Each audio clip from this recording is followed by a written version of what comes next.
जिस वक्त हम वाघा बॉर्डर पर मौजूद हैं और यहाँ पर परेड में जो है वो भरपूर अंदाज में तमाम पाकिस्तानी शहरियों ने शिरकत की। जहाँ पर दूसरे पाकिस्तानी मौजूद थे, वहाँ पर सिख बरादरी के जो लोग हैं वो भी यहाँ पर आए हैं। उन्होंने भी यहाँ पर जो है वो पाक फौज के जो जवान थे परेड के दौरान जो है वो उनका हौसला बढ़ाया है। इनसे हम बात करते हैं और जानते हैं कि आज मार्का हक को 1 साल पूरा होने जा रहा है, बनियानुल मरसूस को भी 1 साल पूरा होने जा रहा है। तो उस हवाले से इनका क्या कहना है, इनका जोशो जज्बा कहता है। सर बताइएगा, क्या कहना चाहेंगे आप? मैं सब तो पहले तो अल्लाह का शुक्र अदा करदा कि जिस तरह पिछले साल हिंदुस्तान ने पाकिस्तान के उत्ते बदमाशी करने की कोशिश की, जिहदे मदरसों के उत्ते हमला किया, और फौज पाकिस्तान ने मार्का हक जिस तरह फतेह किया, सारी दुनिया दे विच आज तक उसदी तारीफां हो रही हैं। एक पासे 5 करोड़ की आबादी, दूजे पासे 1.5 अरब की आबादी है, लेकिन मोदी आज अपना मुँह किसी को दिखाने का योग नहीं रहा।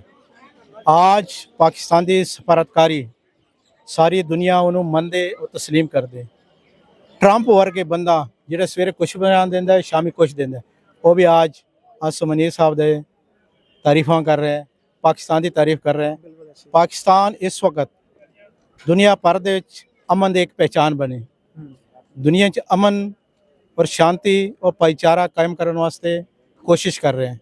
और फौज पाकिस्तान ने जिस तरह मार्का हक फतेह किया, आज असी उदा पहली सालगिरह मना रहे हैं, जश्न आज़ादी यानी जश्न मना रहे हैं, फतेह के जश्न मना रहे हैं मार्का हक दे। तो असी दोबारा हिंदुस्तान को यह पैगाम देना चाहते हैं कि आप कश्मीर के मुसलमानों पर जुल्म करो, या पंजाब के सिखां के उत्ते जुल्म करो, या दलित जिहड़े होंदे ने उन्हां ते जुल्म करो, ये जुल्म का एक दिन एंड होना है।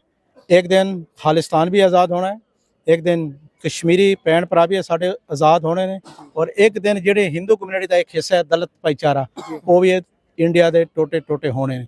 अगर दोबारा कोई नापाक हरकत भारत ने की तो पिछले साल जिस तरह उनको मुंह तोड़ जवाब दिया था, फिर 4 गुना ज़्यादा ताकत से इस दफ़ा उसको मुंह तोड़ जवाब देंगे। Sir thank you so much. जिस तरह जो है वो दूसरे पाकिस्तानी अपना जोशो जज्बा दिखा रहे हैं, उसी तरह जो है वो सिख कम्युनिटी भी इस बात की जो है वो यकीन दिला रही है कि अगर दोबारा से कोई इंडिया की जानिब से ऐसी हरकत की गई तो उनको 4 गुना ज़्यादा जो है वो जवाब का सामना करना पड़ेगा।